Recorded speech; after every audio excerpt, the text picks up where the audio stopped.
okay, it's fear that makes you comply. Okay? So basically, that's what black magic is. All right?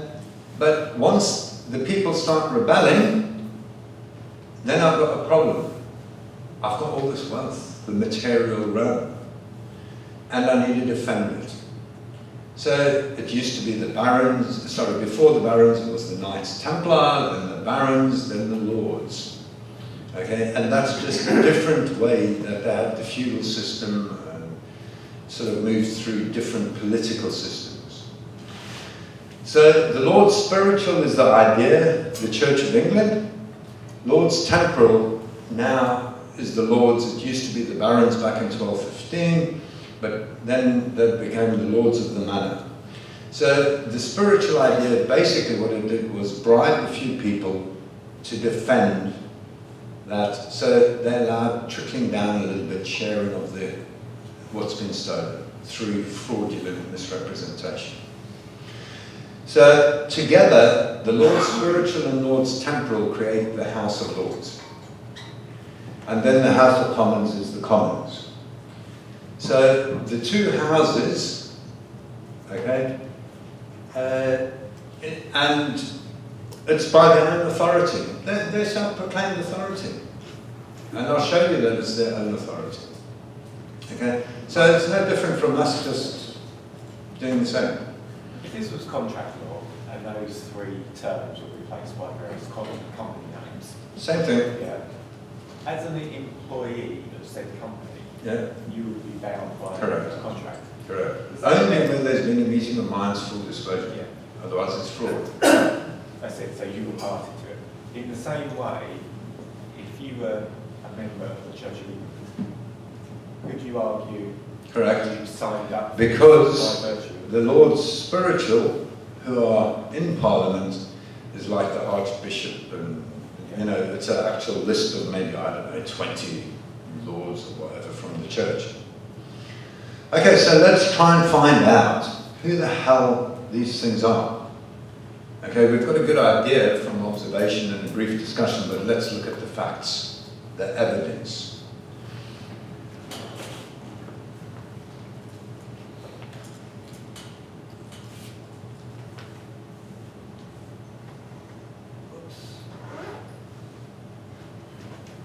Okay. So what we've got here is the Act 1, William and Mary, 1688. And when we look at it, can anybody see the name William and Mary there? In the title. Other than in the title? Okay, I don't see it. And when you read it, they're not a party to this document. Okay? So what we've got is, it says, it gives you the reason for this document, but it starts with preventing all doubt and scruples which may in any ways, Old English, in any way arise out of the meeting and sitting and proceedings of this present Parliament. There you go. So these people sitting together at that place, that's what the legal fiction Parliament is. Okay? It's a fiction of law, it's an idea, it's a concept. So we can call ourselves Parliament. Just a different bunch of people doing it. If we're doing it by our free will, it's perfectly lawful, not a problem. And so long as we're not causing harm as a result of it. So what it goes on to say is Lord Spiritual and Temporal and Commons convened. The date are the two houses of Parliament, and so shall be, and are hereby declared and enacted and adjudged. I.e., off their own back, they've just made themselves a Parliament. However, it continues on, and this is where it comes by their own authority. So what they're saying is, we are Parliament to be for all intents, constructions and purposes, i.e. the fiction of law, notwithstanding any other claims, basically writs, warrants, sums, defects or defaults, as if they had been summoned according to usual form.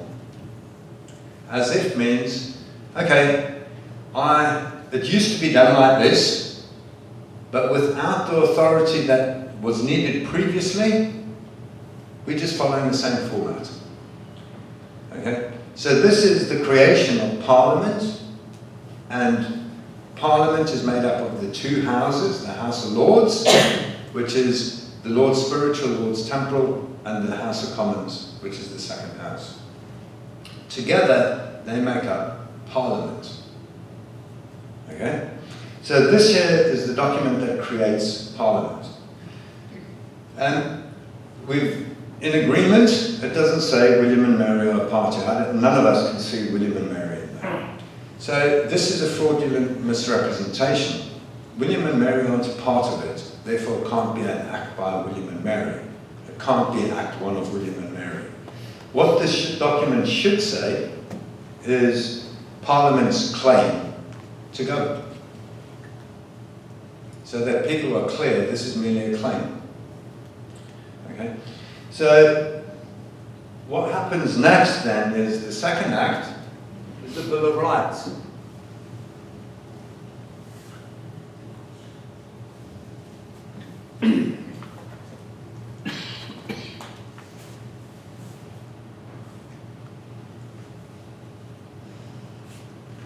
Okay, so whether you agree or disagree Parliament had authority to do what they did is irrelevant because they had every lawful right to do it. And the question always is, honour, good faith, clean hands, because that's equity. So the first thing they did then was, once they'd created these fictions of law, they very honourably, very equitably said, this fiction that we created are representatives of the people. There's your admission that Parliament can do nothing without your authority. They are our representatives. At the time, it could be argued that they were a party to this contract. Because they are represented by the people, therefore you've got joinder. What is a representative? A representative is lawfully somebody that is representing you, your interests. So you could argue that the people are actually a contractual party to this. But it's not the same people that were there at the time, therefore there is no contractual relationship. Therefore, the relationship becomes one of a fiduciary obligation on the members of Parliament, on Parliament itself, the Lords, all of those people who are there today to represent your interests. Say that again. Because it can't be construed as a contractual relationship, which it could have been done at the time. Representative, even at the time, meant it's as if the people are in Parliament.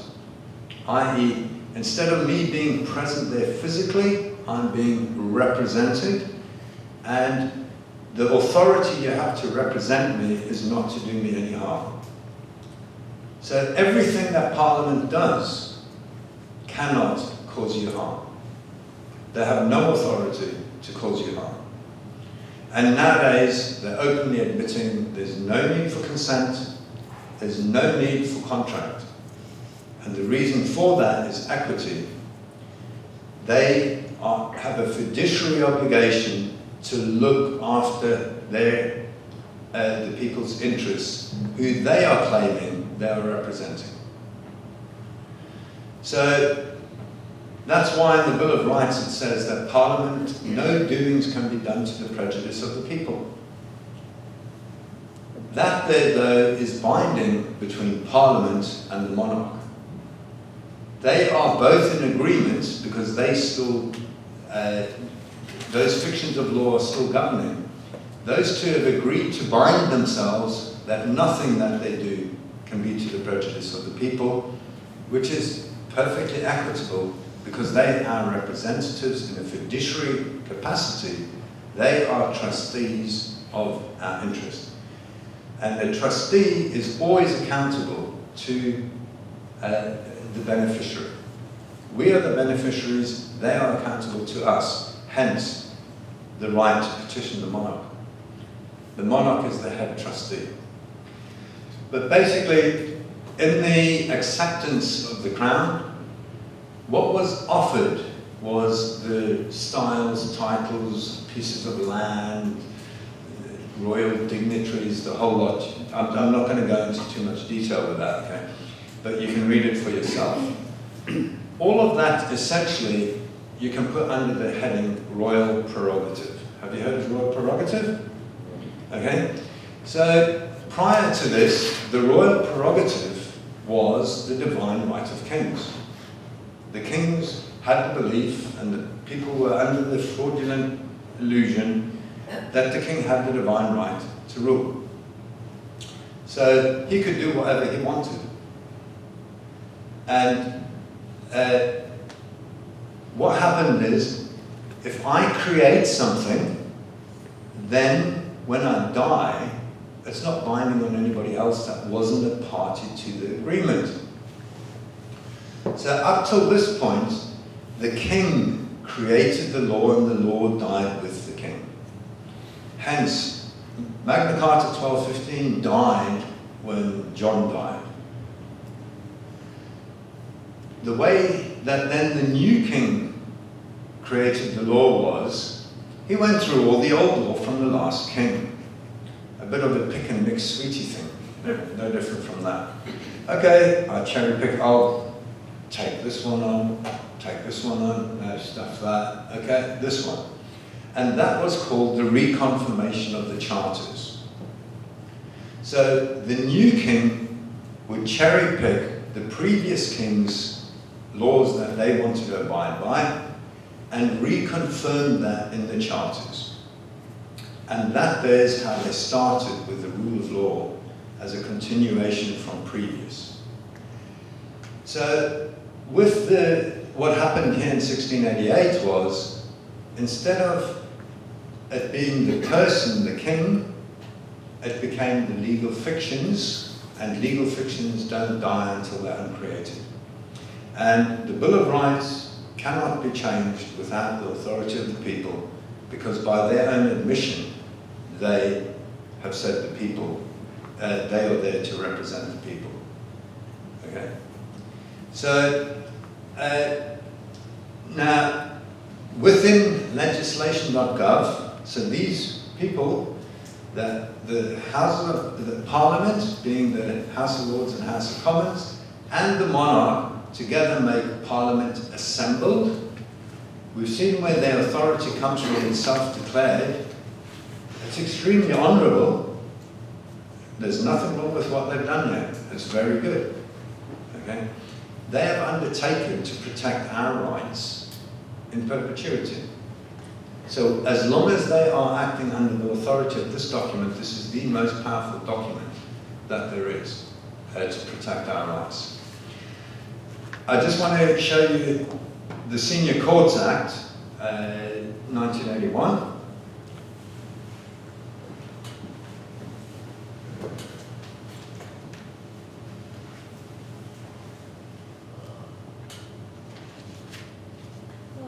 Yeah. I'm a little confused by if legislation doesn't apply to us without a contract, why should we pay any attention to it? To the Bill of Rights. Well, you know, who are they to say we have rights or we don't have rights? They've said so in the Bill of Rights, you've got rights. But we have rights inherently, surely, you know. That's, And in the Bill of Rights, that's expressed as the ancient rights and liberties. The Bill of Rights is there to uphold your ancient rights and liberties. by other people who may try By to your take- trustees. They are entrusted to uphold your rights and liberties. Yeah. But also, I don't know if that this up.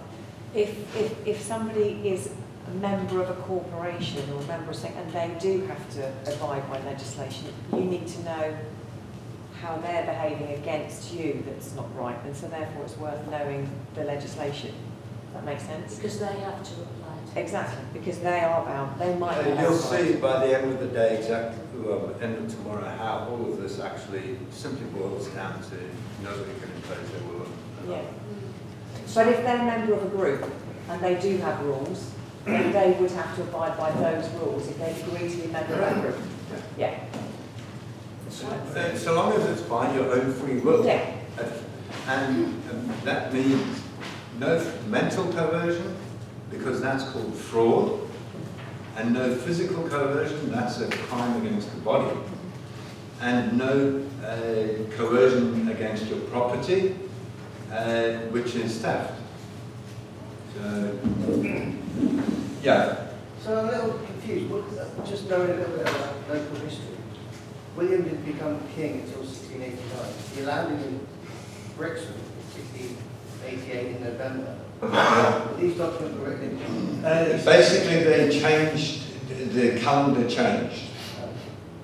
And that's why sometimes you'll see it written 1689 and 1688.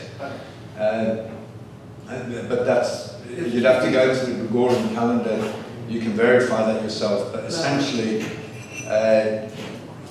because the old calendar used to run forward, they reset it because basically spring was in the middle of winter, sort of thing. Well, sorry, middle of winter was in the middle of spring now, whereas it should be in the middle of winter. There's no strand, and I'm not sure if we can return to it, but it says at the start of each Enabling Act, being enacted by the Queen's Most Excellent Majesty, etc. There's the issue of royal consent, and the fact that no sovereign has actually given it, at least since 1911, in practice. You'll see it's irrelevant, it makes no difference. All right. Basically, at the end of the day, who's got the power? The ministers, members of Parliament. They hold all the power. Because in the Bill of Rights, I'll go back to that, because I just want to show you about equity so that you start to think equity. Okay? And I'll show you it's very equitable. And essentially, royal prerogative is the executive. And the executive has submitted itself to the legislative body. So therefore, whatever the MPs enact must be done by the executive. So the monarch is merely a formality. Good, isn't it? Okay, so this year is an Act of Parliament called the Senior Courts Act 1981. Now, down at Richards, when I went to these courses, this was the basis of everything that led to my first case. So, what it is an admission by the legislative body that equity is the highest rules that prevail. Stands above the common law, and for perfectly good reason. So, right, so subject to the provisions of this or any other act, every court exercising jurisdiction in England and Wales in any civil cause or matter shall continue to administer law and equity on the basis that wherever there is any conflict or variance between the rules of equity and the rules of common law with reference to the same matter, the rules of equity prevail. So Parliament and the government, or whatever, the people in power, are saying equity is it. Okay? Forget about common law. Move into equity. Yeah? Is there actually a definition of equity somewhere at all? The rules of equity we'll be talking about. Really simple stuff that you and I can understand. Hang on a second, I'll come to you in a minute. So basically, equity is based on conscience. So, but I'll explain it as to why to show you the basis of this. I know equity is, I just wondered if there was a definition Yeah. of equity. Yeah. Okay. Okay. Your conscience. Right. So basically, what's happened here is they have partially codified the common law. And this is a massive problem because it's led to confusion as to what is legislation and what is law. And that's led to confusion in the education facilities, the universities that teach all these legal professionals. They come out of university with the belief legislation is law. However, this here is a partial codification of the common law which was established in 1615. By what? We the people.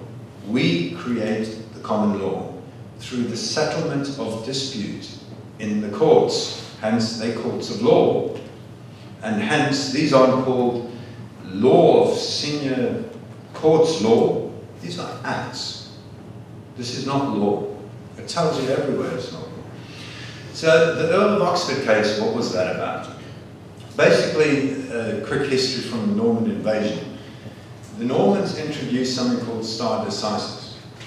Let the decision stand, which is an incredibly good idea, so that we don't have to reinvent the wheel every time two people have a dispute.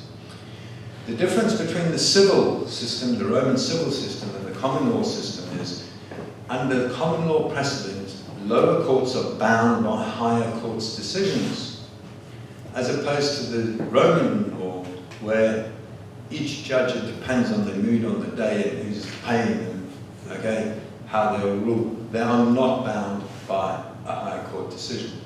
Hold on a second, you've been next to the menu.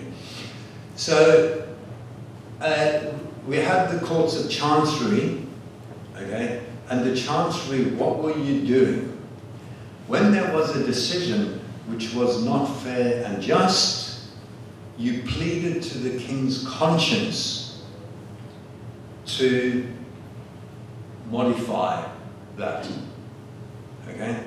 So, equity follows the law and deals with if an existing common law precedent is not fair and just. So you argue under the rules of equity, it's not fair and just. So with the common law, the way that evolved basically is the theft of the land from the people. Because it works like this. If I've got a really nice piece of land, other side of the country, okay? And just come with me, I'll show it to you. Now, if you okay in an agreement, here's a non-disclosure agreement. And what I would need you to say in the court is X, Y, Z. And in exchange, instead of your crappy little quarter acre here, you know, shed, there's your castle with 100 acres. You then say what I want you to say in court, and now I have a common law precedent. And now I can move through everybody and say, okay? And that's how the theft of the land worked. So then what happens is, because the land's accumulating in fewer hands, when the parents die, the kiddies argue about, you get more than me. So they pleaded to the king's conscience, it's not fair that they're getting more than me. Okay? And then what, so as a result of that, equity was where common law was resolved until 1615, in the Earl of Oxford case, where the kiddies, one kiddie went to common law courts, got a judgment saying the land's his, and the other one went to the courts of equity and said the land's his. So now they had a conflict, and that conflict had to be resolved, and the conflict is the conscience stands above man-made law. That then has been partially codified into the Senior Courts Act, which only applies to the Crown Court, High Court, and Appeal Court. So, under common law, every single court is bound by that. However, legislatively, it's only been partially codified into Crown Court, High Court, Appeal Court. And so under the rules, under the common law, every single court is a court of conscience. So the saying that people quote, okay, which is a great marketing ploy, we are not courts of conscience, we're courts of law, is utter bullshit. Because the common law, every lower court is bound by the Earl of Oxford case. Earl of Oxford case was made by the highest court, the monarch at the time, and Parliament has accepted it. So they are bound by it. So every court is bound by the rule of equity and the common law, but you can't go into the magistrates' court using the Senior Courts Act. You can go into the other courts, the senior courts, and say, hey mate, you've got to apply the rules of equity here. This is not fair and just. This is why it's not fair and just. And you are under obligation, Mr. Judge, to update the common law. Okay? So, hopefully you can see that equity prevails. Equity is it. That's Except why- the magistrates' court. No, under common law, you've got to invoke, Okay, you've got to fine. move, you've got to force them to do their job properly. If you don't stand on your rights, if you don't tell them they have to follow the rules of equity and the common law precedents, forget it. That's the magistrate's court as well, is it? Magistrates' court, yeah. The county court is also a court of equity, but that's under the County Court Act. Okay. So what we've got is a total disconnect between reality and admissions and what's actually happening. Okay. What we've got is harshly codified common law. So if you look at the Discrimination Act, or whatever it's called, what they've done is partially codified the common law of equality and equal treatment. That covers any inequity. So this is why we have this confusion in the legal profession that legislation is law. And that is further compounded by this idiocy of parliamentary sovereignty. And we'll look at this now. I'll show you it's an absolute illusion. Okay, hang on. You first? Thanks. I think you answered my question really. It's about common law and what you meant by common law. Because it seems to me there's two different ideas of what it means. I can ask 10 people what do they mean by common law and I'll get 10 different answers because people just guess. But you're But talking about... I'll show you what common law. Next I'll talk about common law, just remind them of that, yeah? Who decides, A, what is a court, and B, what is a higher court and what is a lower court? Who decides that? They've done it. So they've just decided for themselves. So we could set up our own court and decide that that has higher jurisdiction. What's the difference? You can't enforce it. Why not? You haven't got a nuclear bomb. So it's really... That's it. It's about enforcement. It's all about I've got a bigger ball, my gang... My dick's your bigger than gang. your dick. Wow. That's freedom. Okay, now I just want to jump back to the Bill of Rights, and then because then that shows you what your rights are. I'll show you what the law is, and I'll show you what common law is. Okay.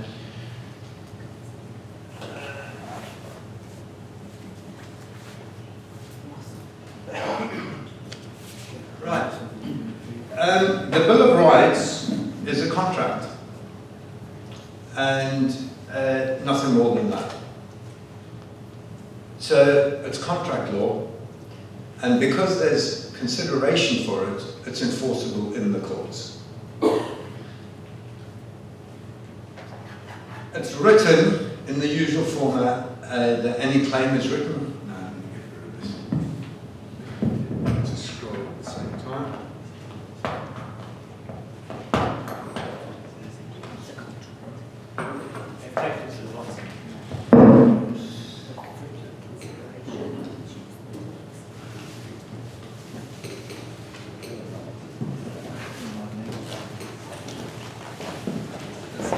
Pocket knife.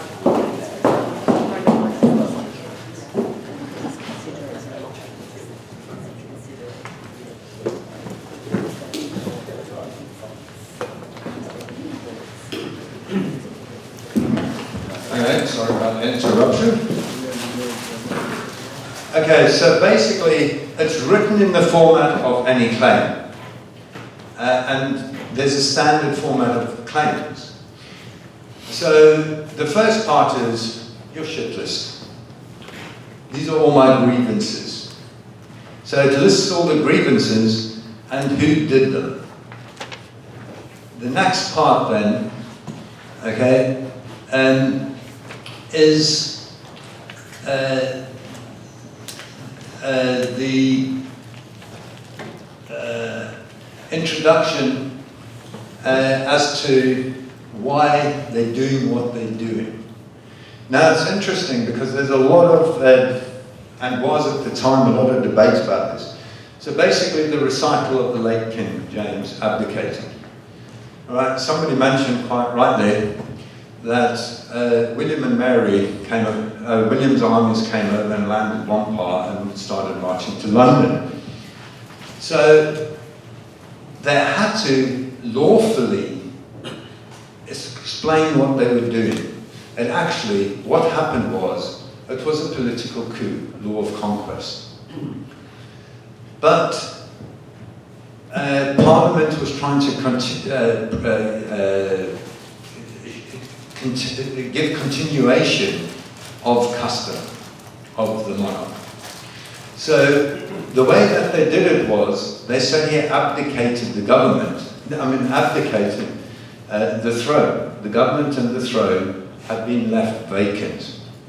Because under common law, if you abandon your property, it becomes a free-for-all.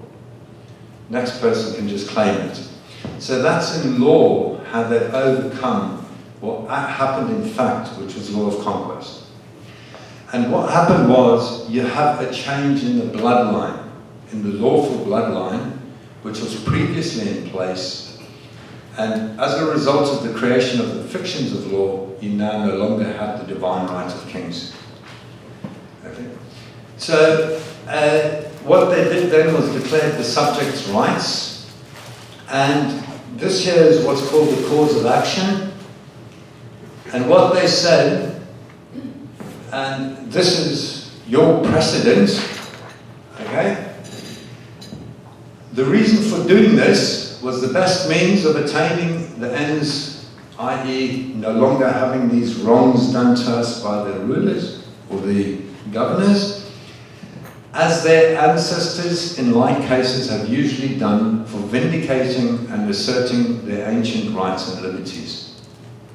So what they're saying is, we have the natural right, when the government is not fit for purpose, to use violence to get rid of them.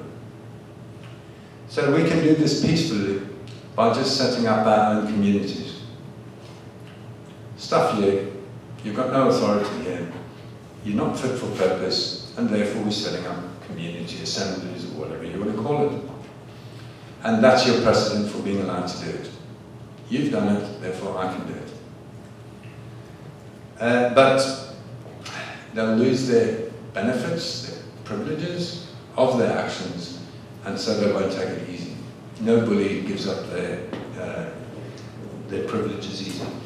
So what they've done is they've declared the following.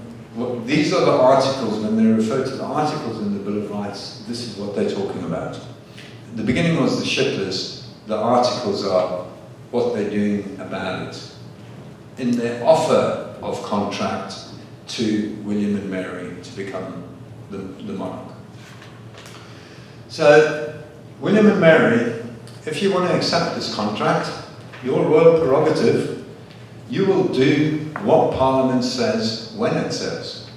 So that's Articles 1 and 2. Your courts will not be based on religious grounds, i.e. no ecclesiastical courts. You won't be able to levy any money unless we Parliament say you can. And the